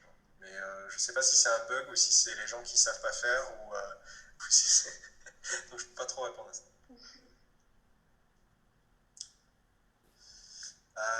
Pour les conditions générales de vente, on va voir ça à la fin. Là. J'ai un dernier truc à vous présenter et après on pourra passer sur l'aspect administratif avec Laure, ça marche? Alors le dernier type de façon de gagner de l'argent en ligne, ça va être, je vais vous montrer ça. Tac, autoriser. C'est les solutions du style Patreon ou Tipeee. Et donc là, en fait, les gens payent un abonnement. Donc là, vous voyez, j'ai dit patron qui me paye 23 $ par mois pour avoir accès à du contenu exclusif. Donc bienvenue dans le sein des... voilà. C'est-à-dire, moi, je vais poster du travail en cours, du contenu que normalement je vends en ligne ou des choses comme ça. Et voilà. Et donc, ce qui est intéressant avec ça, c'est qu'en fait, vous avez un revenu, on va dire au mois, régulier. C'est plutôt intéressant parce qu'il y a des gens qui s'abonnent à l'année, il y a des gens qui s'abonnent au mois, et vous avez des sous. C'est relativement modeste pour le moment, mais il y a certaines personnes qui vraiment font leur beurre avec ça. Il y a des comptes un peu plus gros, là, comme celui d'Artium, par exemple. On peut aller jeter un œil à quelqu'un chez qui je suis abonné. Lui, par exemple, il va mettre, pareil, des dessins en cours de route, mais il a aussi mis des PDF qui vont avant les donner en gratos pour les gens. Enfin, en gratos. Il a donné l'accès aux gens qui lui payent une certaine somme par mois. Donc vous pouvez gérer la somme que les gens payent par mois et Patreon va vous payer une fois par mois après avoir pris bien sûr une marge là-dessus. Voilà. Tipeee, je ne sais pas comment ça marche, mais je sais qu'on peut gérer des abonnements aussi. Donc c'est des choses qui peuvent être aussi intéressantes. Je pense que c'est le genre de choses où il faut se dire que quand on bosse sur un album de BD qui va nous prendre 1 an à réaliser, voire 2, le fait de pouvoir montrer du travail en cours, le fait de pouvoir avoir des fans qui s'abonnent à avoir accès à quelques photos par mois de ce que vous faites, ou même qui veulent vous soutenir sans trop de contrepartie, ça peut être intéressant pour compenser les longs passages de travail sur des projets complexes, quoi. Voilà. Alors ça va là au niveau son, ça va mieux là, je pense. Hein. Oui, c'est vraiment du partage, je crois. Ouais, c'est dommage, c'est dommage. Je sais pas pourquoi moi ça le fait. Mais bon, là, j'ai plus rien à vous montrer. Donc, est-ce que vous avez des questions sur les sites d'abonnement, sur les expériences de Patreon, tout ça, ce genre de trucs? Moi, je suis un petit joueur, mais... Ah, une question sur Facebook. Moi aussi, je me pose une question. Je ne sais pas si vous avez vu, mais dernièrement, Facebook permet de mettre des boutiques, notamment dans Instagram. Ouais, on peut... Alors, j'ai pas bien compris si c'était comme une plateforme de vente en ligne style Etsy ou si c'était un moyen de faire un lien plus rapide vers des boutiques en ligne déjà existantes. D'accord. Mais je me suis pas... Est-ce qu'Instagram, il n'y a pas un seuil d'abonnés ou un truc comme ça? Je sais pas. Ouais, je sais pas, hein. Je dis peut-être des bêtises. Moi, je me méfierais de ce genre de trucs qui sont reliés à des réseaux sociaux parce que, je veux dire, Facebook et Instagram font déjà mal leur boulot en tant que réseaux sociaux, alors moi, je leur ferais pas trop confiance en tant que boutique, a priori. Ouais, moi aussi. C'est peut-être mieux si vous avez beaucoup de followers sur Internet. C'est peut-être une bonne solution pour être sûr de transformer ça en argent plus rapidement. Mais moi, je conseillerais plutôt d'avoir une bonne boutique bien gérée par des gens qui font que ça, que d'avoir quelque chose de un peu bizarroïde fait par Facebook. Mais bon. Ah oui, une bonne solution de Lucie Larousse, utiliser le lien en bio pour donner accès à une page de lien, comme Linktree ou des trucs comme ça. Vous pouvez le faire sur votre propre site si vous avez votre site. Moi, j'ai ça. Mon lien en bio d'Instagram, c'est une liste de liens. Ça ramène sur mon site et c'est une liste de liens qui renvoie vers mes différents contacts sur Internet. Voilà, très bon exemple de Robin, là, Mortis Ghost, qui avait fait un Patreon pour diffuser Docteur Cataclysme.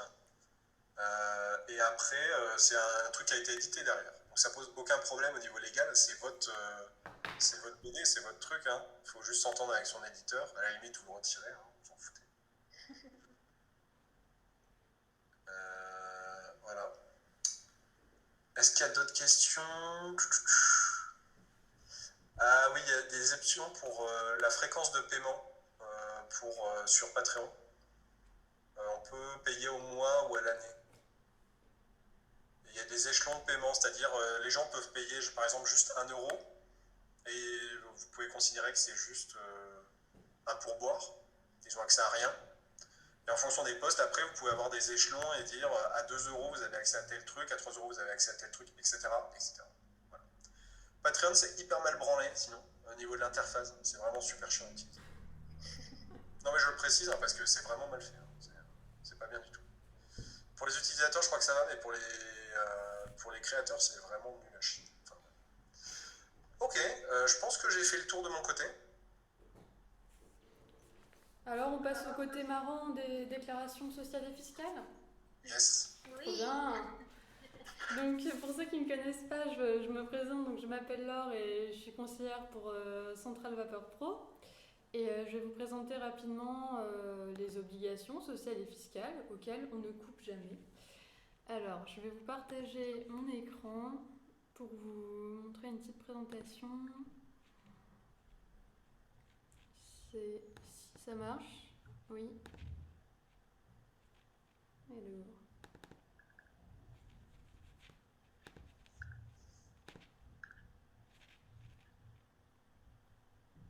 C'est bon, vous voyez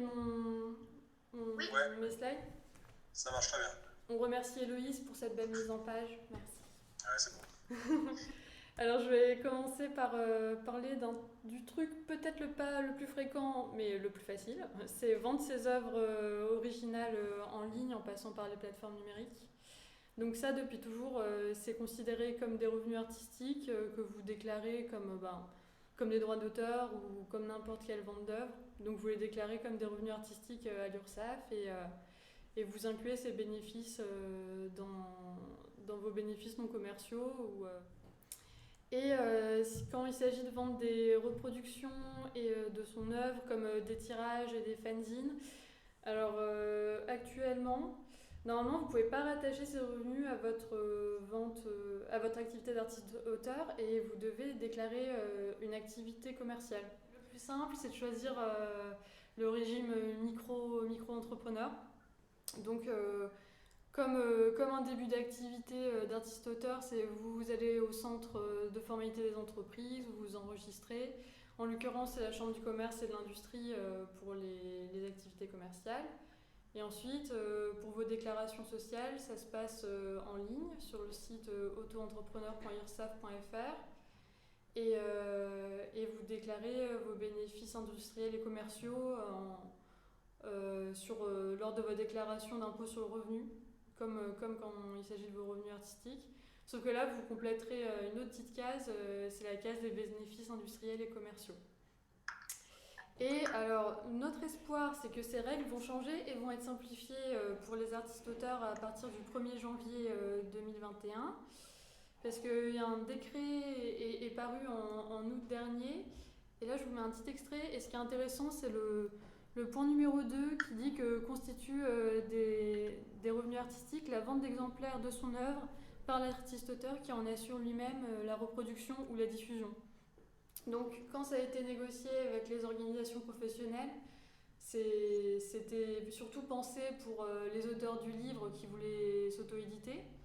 Mais là, je vous donne mon interprétation et on attend des confirmations officielles sur ce décret. Mais pour moi, ça ne s'opposerait pas à ce que vous puissiez vendre des prints, des fanzines et les déclarer comme des revenus artistiques comme les autres.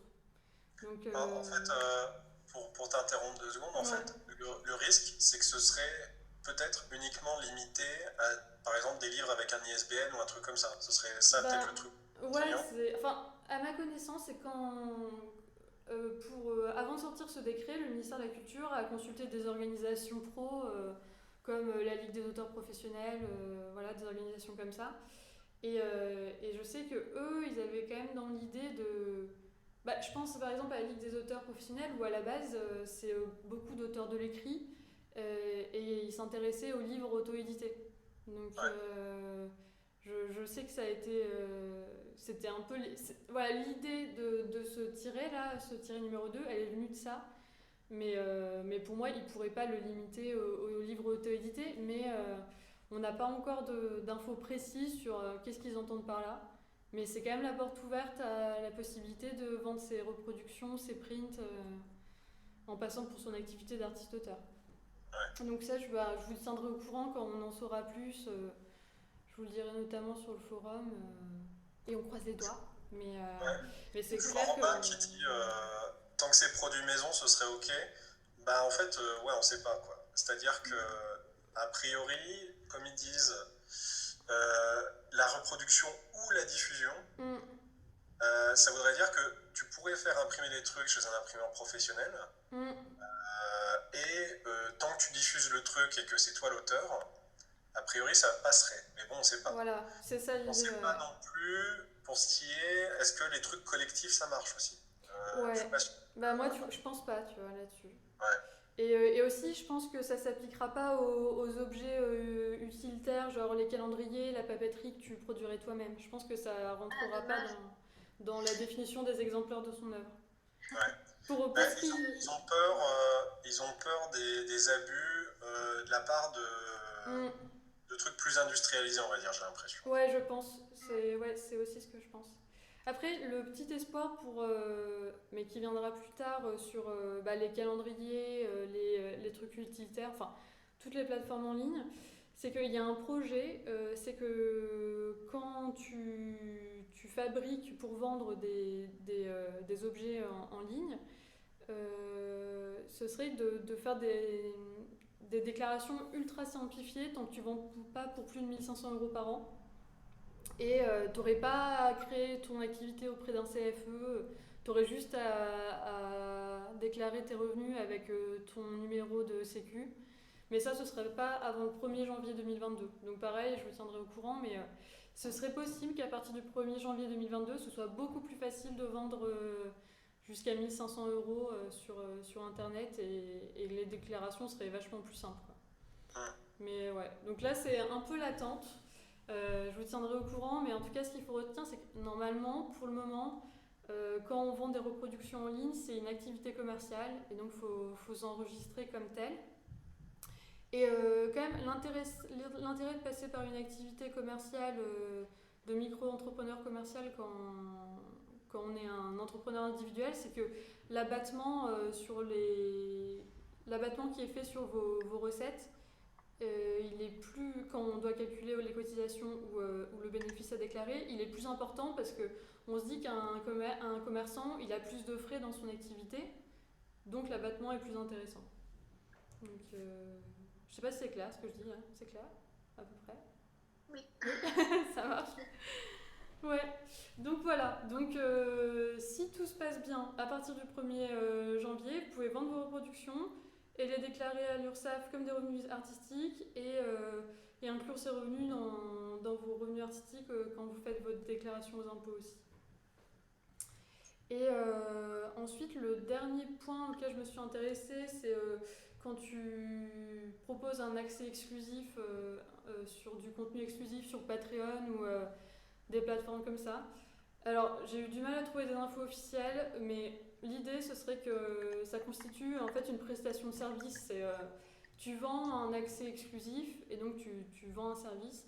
Et dans ce cas, il faudrait s'enregistrer comme un micro-entrepreneur libéral. Enfin, comme une profession libérale. Et tu peux choisir le régime de la micro-entreprise. Donc, c'est ce qu'on appelait avant auto-entrepreneur. Et donc, c'est des déclarations sociales simplifiées et des déclarations fiscales simplifiées. Et dans ce cas, il faut créer son activité auprès de l'URSSAF, auprès du CFE URSSAF, et ensuite déclarer ses recettes sur auto-entrepreneur.ursaf.fr pour ses cotisations. Et il faut déclarer ses recettes en bénéfices non commerciaux aux impôts lors de la déclaration des impôts sur le revenu. Voilà. En gros, pour faire vite. Mais ce qu'il faut retenir, c'est qu'on croise les doigts pour que le décret nous arrange. Et puis je vous tiendrai au courant dès qu'on en sait plus là-dessus. Voilà. Super. Pour... Eh ben, merci. Je pense que ça éclaire plein de trucs pour plein de monde. Ah oui, attends, un tout dernier point, il y avait des questions sur les conditions générales de vente. Oui. Ça, je vais m'y pencher un peu plus, mais et je vous partagerai des modèles qui me semblent intéressants sur le forum. Super. Ça. Alors, il y avait d'autres questions sur ta présentation, si tu veux regarder dans le forum. Sachant du PDF, je le publierai sur le forum si ça vous va. Et déclarer les ventes de tirage si elles sont minimes. Ah oui, je voulais vous préciser un truc, c'est qu'en fait depuis 2019, les plateformes, elles sont censées communiquer aux impôts les gains générés par leurs utilisateurs. C'était justement pour lutter contre le travail dissimulé et ce genre de trucs. Mais il y a une exception, c'est qu'ils ne déclarent pas aux impôts si vous avez gagné moins de 3 000 € et si vous avez fait moins de 20 transactions. Et je vois que Lucie Larousse, tu dis rapport à la formulation on espère, mais en fait, ce qui est embêtant, c'est que le ministère de la Culture n'a pas donné d'interprétation précise de ce décret. Et c'est pour ça que je vous donne l'interprétation que j'ai et on attend l'interprétation du ministère qui tarde, vu que c'est pour bientôt, mais je me renseigne et dès que j'en sais plus, je vous le dis. Et je regarde ensuite... Sur le statut sur la micro-entreprise et auto-entrepreneur, peut-être si tu pouvais faire... si tu saurais faire une différenciation entre les deux. Entre micro-entreprise et auto-entreprise, tu veux dire ? Ouais, c'est ça. En fait, ça, c'est la même chose. Avant, on appelait ça auto-entrepreneur. Et maintenant, on dit micro-entrepreneur. C'est juste une question de terme. Et ensuite... Ah, du coup, c'est la différence entre artiste-auteur et auto-entrepreneur, parce que il y a... Ah oui, alors, Romain, est-ce que c'est pas un problème de cumuler artiste-auteur et micro-entrepreneur ? Pas du tout. Parce qu'en fait, l'idée, c'est que tu n'exerces pas les mêmes activités quand tu es micro-entrepreneur ou artiste-auteur. Tu vends des biens ou des services différents. Et donc, tu peux cumuler. Juste, dernière précision, c'est tu auras un seul numéro SIRET pour ton activité micro et ton activité artiste-auteur. Mais c'est quand même deux activités séparées avec leurs déclarations séparées par des biais séparés. Deux fois des cotisations aussi à payer. Et parce que le principe, c'est que tu dois payer des cotisations au premier euro perçu, car nous sommes solidaires avec la sécurité sociale. De toute façon, le statut d'artiste-auteur, on peut le cumuler avec n'importe quel autre statut, il n'y a pas de question à se poser là-dessus aussi. Alors, je vois que Mathilde... Pas fonctionnaire, apparemment. Alors, fonctionnaire, moi, ce que j'ai vu, c'est que tu peux toucher des droits d'auteur. Mais je sais pas si ça applique à toutes les activités. Je sais que fonctionnaire, déjà, il y a un principe de loyauté par rapport à l'administration où tu peux être artiste-auteur, mais tu peux pas critiquer l'administration, par exemple, dans tes œuvres. Et ensuite, je sais que tu peux toucher des droits d'auteur à coup sûr. Après, sur les autres revenus, notamment les revenus accessoires, je suis plus sûre et je préfère vérifier. Ouais. Et je regarde la suite.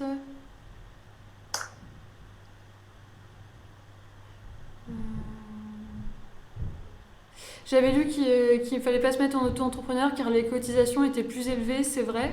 En fait, pour refaire le point, normalement quand tu as une activité artistique où tu vends des œuvres originales et tu touches les droits d'auteur, t'es pas censé être en artiste-auteur en fait. C'est le régime. T'es pas censé être auto-entrepreneur. Le régime artiste-auteur, il est obligatoire si tu touches ces revenus particuliers qui sont issus des droits d'auteur et de la vente d'œuvres. Et en plus, toute façon, c'est pas intéressant parce que effectivement, les cotisations des auto-entrepreneurs sont plus élevées que celles des artistes-auteurs. Donc, t'as doublement pas intérêt à faire ça. Mais voilà. Sauf si tu vends bien, quoi. Mais c'est vrai que si c'est pour des petits revenus, je pense que ça vaut vraiment pas le coup. Ouais, voilà. Maguelone, si j'ouvre une micro-entreprise et qu'on me donne un nouveau numéro SIRET, que dois-je faire? Tu devrais les recontacter en lui disant que t'en as déjà un avec ton activité d'artiste-auteur, parce que ça m'étonne. Ouais. Olivia, sur la cotisation, je pense que c'est un autre débat là. Alors attends, je vois plus où c'est. Olivia nous dit en artiste-auteur, tu cotises très mal pour la retraite. Et ça, oui, on savait ça. Ouais, c'est clair. Je vous propose de faire une autre réunion pour se plaindre de ça une autre fois, mais. Ouais, on pourrait faire. Je pense là-dessus, là, on est préparé. C'est ça. Ah oui, Sylviane, 20 transactions ou 3 000 euros.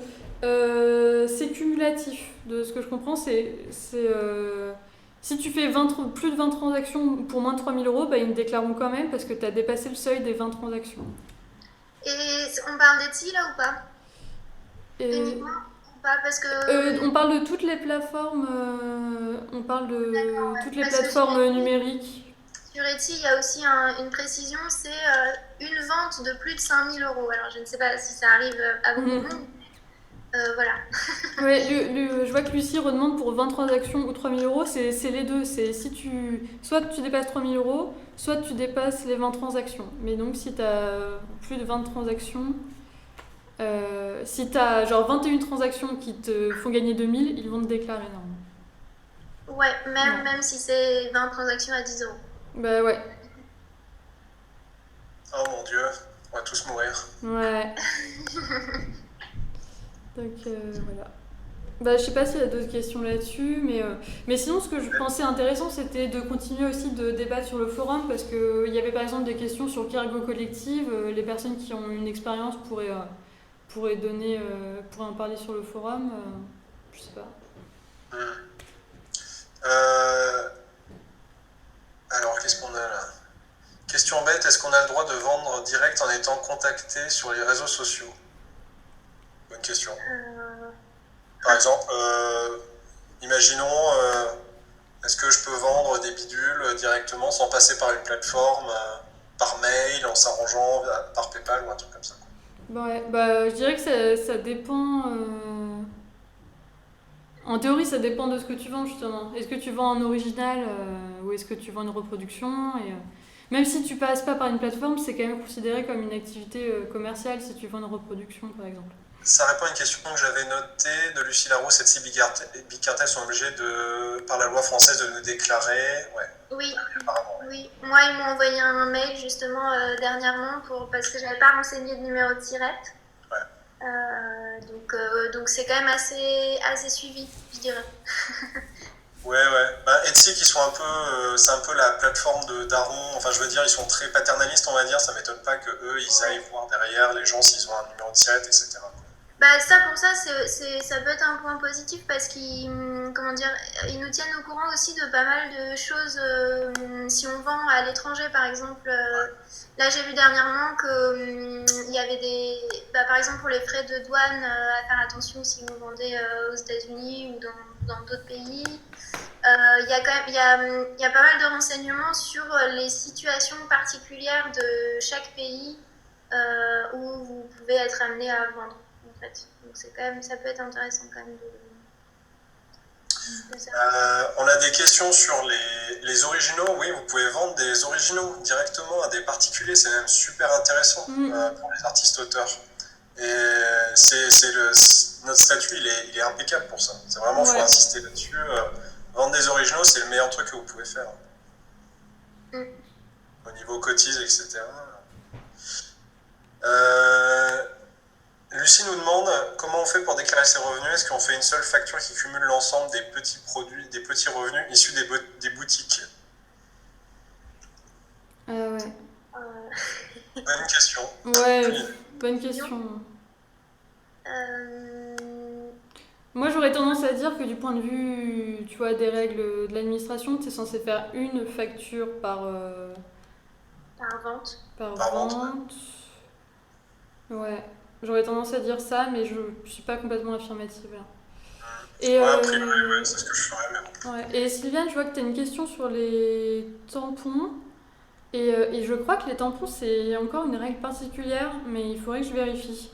Parce qu'il y a est-ce qu'il y a des trucs sur les tampons, la gravure et des trucs comme ça qui sont un peu particuliers, mais là je pourrais pas te dire sur le moment, mais c'est possible qu'il y ait une règle particulière, mais il faudrait que je vérifie.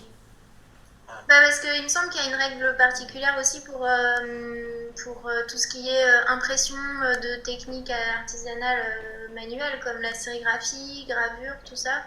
Bah non, la sérigraphie, c'est pas inclus dans ces techniques. C'est considéré comme de l'artisanat, tu vois, la sérigraphie. D'accord, parce que c'est pas vraiment un original, mais c'est pas non plus une reproduction en grande série, quoi. Ouais, mais à l'heure actuelle, c'est quand même considéré comme ça, quoi. Parce que c'est un procédé mécanique. En fait, la reproduction, c'est pas fait.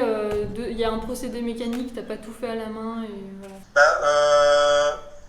Sylvie, pour les tampons, si tu vends les tampons en eux-mêmes que tu as gravés, oui, c'est des œuvres originales, ça c'est sûr. Mais ouais, Syl, je vais re-regarder pour les tampons et bah, je pourrais t'envoyer un mail pour ça. Je vais vérifier parce que ça m'intéresse, je sais plus y répondre là. Alors, intéressant, on n'a pas parlé oui. des dépôts de design sur les plateformes. Bah, là, on parle de Spreadshirt. C'est hyper intéressant pour Spreadshirt parce que alors, moi, pour l'instant, les seules infos que j'avais trouvées, par exemple pour Redbubble ou InPrint, ce qu'ils disaient, c'est que en fait, le contrat de vente, il est passé entre l'artiste et l'acheteur, donc, et que Redbubble n'est qu'un intermédiaire, et donc ça constitue encore une relation commerciale entre l'artiste et l'acheteur. Donc pour moi, on peut pas dire que Redbubble ou InPrint ait un rôle d'éditeur, quoi. Donc ce serait pas du droit d'auteur.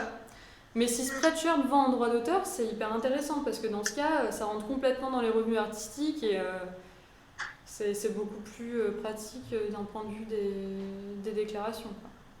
Oui, parce que c'est vrai que là, c'est quand même un truc qui... c'est quand même plus rassurant de savoir qu'ils vendent en droit d'auteur, je trouve. Alors que sur d'autres plateformes, c'est un peu fait à l'arrache, quoi. C'est fait sur le droit américain, les trois quarts du temps, qui n'est pas le droit français. Hein. C'est ça. On a Liberty qui demande si les repros en papier découpé à la main, est-ce que c'est des repros ou pas, le papier découpé? Je sais pas en quoi ça consiste exactement, mais Liberty, je sais pas, je comprends pas forcément quelle est ta technique là, et en fait ça dépend de la technique. Et je sais que même pour les œuvres au pochoir, il y a encore des règles différentes. Est-ce que c'est du papier découpé et tu vends le papier découpé à la main, ou est-ce que c'est une machine qui découpe ton papier? Pardon, c'était pas très clair, ouais.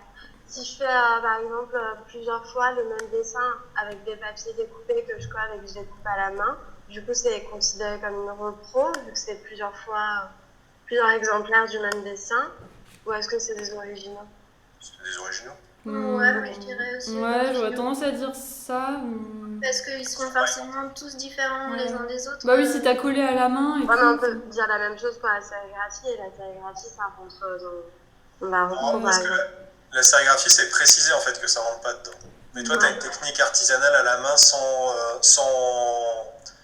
sans machine, sans intermédiaire en fait. Donc ça quoi. Et je vois une question de Julie sur les trousses peintes. Alors, il y a l'idée qu'en fait, un objet utilitaire ne peut pas être considéré comme une œuvre d'art. C'est un peu l'esprit de la loi, quoi. Donc si tu peins des trousses, ça m'étonne pas que ce soit considéré comme de l'artisanat, quoi, et pas une activité artistique. Ouais. Ok. Mais en tout cas, ouais, je vous tiens au courant sur le forum dès que j'en sais plus là-dessus. Et voilà. Et puis je vous partagerai des modèles de conditions générales de vente. Yes, Ah oui, super. j'ai vu ça comme question. Moi, je suis allée voir un peu partout sur les autres boutiques Etsy pour faire mes conditions de vente. C'est assez... Ça marche bien d'aller s'inspirer chez Ouais, les autres. carrément, carrément. Et notamment si vous voulez faire la traduction en anglais aussi, parce qu'il y a plein de termes un peu techniques et du coup, c'est pas mal. Oui. Oui, ça va sans dire, la traduction en anglais sur les boutiques en ligne, c'est un petit peu essentiel en fait, si vous voulez vendre un peu à l'international.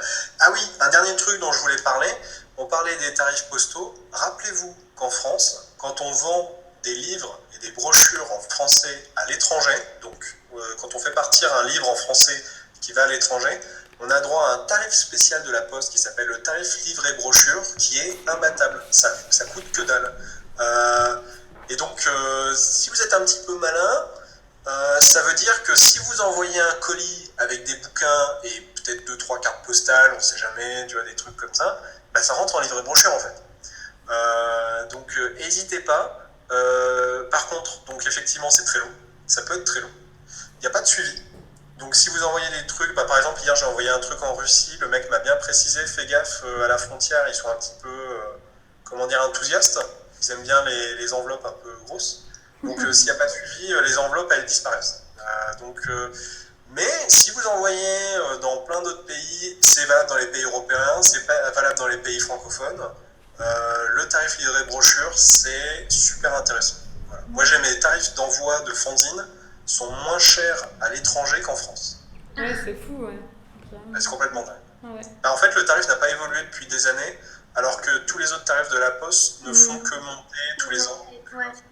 Bah moi, par exemple, pour les envois à l'international, je conseillerais quand même de prendre un suivi parce que bah, c'est vrai que ça coûte vraiment super cher, mais s'il y a le moindre problème, en fait, si quelqu'un vous dit qu'il n'a jamais reçu le colis, bah, vous n'aurez aucun moyen de prouver le contraire. Ouais, exactement. Et du coup, ça m'est pas arrivé souvent, mais quand même une fois ou deux. Et bah, du coup, j'ai toujours fini par rembourser l'argent à l'acheteur parce que j'avais vraiment aucun autre moyen. Moi, ça ne m'est jamais arrivé, j'ai jamais eu de souci avec le tarif livré brochure, mais ça va forcément vous arriver à un moment ou à un autre. Donc, d'où l'intérêt d'avoir des conditions générales de vente un peu précises.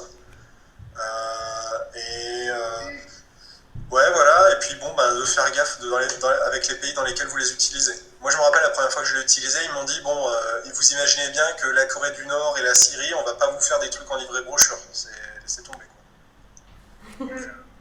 Ah oui, là je vois une remarque dont on n'a pas trop parlé sur le droit de rétractation des vendeurs et tout ça. C'est vrai que ça peut arriver. Je crois qu'un acheteur en France, je ne sais pas si c'est pareil dans tous les pays, mais en France, il a 14 jours, je crois. Ouais, c'est ça, ouais. Pour dire que bah non, finalement, il n'a plus envie d'acheter ce truc. Mais le problème, c'est que les temps de livraison sont bien plus courts que ça et du coup ça peut parfois créer un peu de problème si vous avez déjà envoyé en fait l'objet. Intéressant. Et ouais, il y a pas mal de choses comme ça qu'il faut un peu connaître quand on vend et qu'on envoie des trucs, quoi. Ouais. Moralité, vendez des PDF sur internet, c'est beaucoup plus simple. Ouais. Donc, là, a priori, donc si jamais quelqu'un peut me contredire, ce sera super, mais je pense que le truc le mieux pour avoir des frais de port au poids, vraiment qui correspondent à des tableaux de la Poste, ça va être la solution que je vous ai donnée sur mon site avec WooCommerce et le plugin Simple Table Press, je sais plus quoi là. C'est dans le document de toute façon. C'est le seul truc que j'ai trouvé jusqu'ici. Moi, jusqu'ici, j'ai eu que des trucs qui faisaient des approximations de tarifs, etc. Donc, ça aussi, c'est un truc à prendre en compte, je trouve. Surtout si vous vendez des trucs lourds. Ouais, c'est ça, et volumineux. Ça, ça peut vite coûter cher. Et moi, j'ai pensé aussi à tout ce qui est packaging, en fait. Faut pas oublier que ça a un coût aussi, les enveloppes, l'emballage. Je sais pas, tout ce qu'il vous faut pour emballer un truc et l'envoyer. Et du coup, ça, il faut bien penser à le mettre dans le prix de vente parce que ça peut vite revenir cher, quoi. Ouais.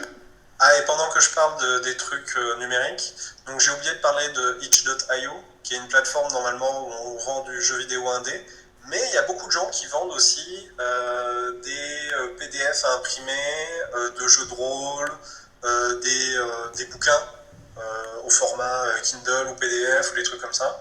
Donc c'est aussi une solution. Pensez à ces vieilles BD que vous avez faites, qui sont plus imprimées, qui sont plus disponibles, dont vous avez les droits. Vendez-les en ligne. Faites-vous des thunes sur des trucs qui sont plus disponibles, quoi, en format papier, quoi. N'hésitez pas. Voilà. Il y a une question sur les bons plans d'emballage ou des sites pas trop chers. Moi, personnellement, j'essaye de recycler au maximum les cartons et les enveloppes que je reçois quand moi-même j'achète des trucs. Après, c'est pas toujours possible et puis c'est un petit côté un peu dégueu. Parfois, si vous voulez faire des beaux emballages, ça marche pas toujours. J'ai pas trop d'astuces, si ce n'est que forcément ça coûte moins cher d'acheter en gros ce genre de trucs, quoi, plutôt que d'acheter 5 enveloppes par 5 enveloppes, en acheter plusieurs. J'ai une astuce de crevard pour les enveloppes. Pour vraiment acheter de l'enveloppe à pas cher en grande quantité, allez à l'ANA de temps en temps, ils font du déstockage c'est vrai que c'est bien ça. Ouais. Des fois des grandes, des fois des petites. Vous aurez jamais le bon format, mais si vous prenez des enveloppes assez grandes, elles serviront forcément. Donc, faites gaffe aux tubes à la poste. Il y a une surtaxe sur les tubes. Lana, c'est une entreprise qui fabrique du papier à Strasbourg et qui a aussi un magasin d'usine où ils vendent du papier, un peu du déstockage de leur papier, soit raté, soit, soit pas raté, mais moins cher. Les fins de stock, les produits discontinués, les trucs comme ça, ils ont toujours des bidules à vendre. Ouais, et c'est ouvert quoi, un mercredi sur 2, c'est ça? Ouais, je sais plus. Un mercredi matin, enfin bon, faut aller voir sur leur... je crois qu'ils ont une page Facebook où on peut voir quand est-ce que c'est ouvert. Et non, ils ne font pas de livraison. Non, pas de livraison. C'est vraiment un magasin d'usine un peu cheap où je crois qu'on peut même pas payer par carte bleue, si je me souviens bien. Non, enfin pas aux dernières nouvelles en tout cas. Une autre adresse sur Strasbourg, vous avez Coquelicel, qui vend des sachets en plastique et des enveloppes. Et ils peuvent vous faire des sachets en plastique sur mesure dans une certaine marge. Donc pour certains produits particuliers que vous voulez vendre, ça peut devenir intéressant. Ouais, et puis c'est vraiment chouette parce qu'on peut acheter à l'unité ce qu'on a vraiment besoin et le mec est super sympa et c'est pas très cher, je crois. J'ai pas eu forcément de moyens de comparaison, mais ouais, c'est une bonne adresse aussi. Ouais. Bon, je pense qu'on a pas mal fait le tour là. Bah ouais, c'est pas mal. Ouais. Et puis on peut, comme je disais, on peut continuer de discuter sur le forum, sur des sujets comme ça. Ouais, c'était pas. Ouais. Et puis j'ai bien vu les remarques sur les bons conseils pour les conditions générales de vente, donc je prends note et puis je vous tiens au courant aussi. Mais ça, Central Vapeur avait pas édité un petit fascicule où c'était plus pour les prestations de services et ce qu'il faut faire figurer sur les factures, mais ouais, c'était sur les factures, c'était pour les factures, tu vois, quand t'as des commandes ou des trucs comme ça, mais moins sur ouais, mais après le ça côté peut faire comme ça. une Oui, ça base, fait une base, ouais, carrément. Par exemple, ça pourrait être intéressant, pourquoi pas, de mettre un modèle de conditions générales de vente comme on a des modèles de devis. Enfin, c'est en tout cas une idée sur laquelle je vais travailler et puis je vous tiens au courant. Ça marche. Ouais, mais ça fera une super fiche sur le site, ça c'est sûr. Ouais, c'est clair. Oui, c'est vrai, je voulais faire un peu la pub des fiches où on en a mis à jour pas mal sur le site, des fiches pratiques. Et donc voilà, on continue, c'est pas fini, mais il y a plein d'infos. Ouais. Les sites les fiches sont vraiment beaucoup plus belles et beaucoup mieux formulées. C'est beaucoup plus clair. Moi, ça m'a beaucoup été ces derniers temps. Super fiche. Bon, bah cool. Et puis d'ailleurs, sur les fiches, je voulais aussi vous proposer de nous envoyer des idées de thèmes de fiches. Si vous trouvez qu'il y a des questions qui reviennent super souvent, vous pouvez envoyer ça et vous pouvez l'envoyer à coordination@centralvapeurpro.org, mais je vous écris dans le chat l'adresse. Ouais. Alors, il y a des gens qui demandent si le forum reste ouvert après. Là. Cette page-là, a priori, elle va rester ouverte juste tant que les gens l'utilisent. Il doit y avoir une date de péremption quelque part, mais franchement, je pense. Mais ça reste assez longtemps, JT, mais Mais je me demande si j'ai pas vu que ça restait un mois quasiment. Ah, okay. Voilà. Sinon, si vous voulez discuter entre vous, utiliser le webcam ou utiliser le forum, vous avez le droit. Ouais.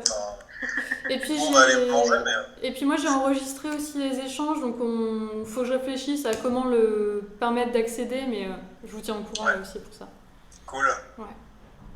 Bon, bah on se souhaite une bonne journée alors. Oui. Avec tout le monde. Merci à tous. Ouais, merci à tous de vous être connectés, c'était chouette. Allez, bye. Ciao. Salut.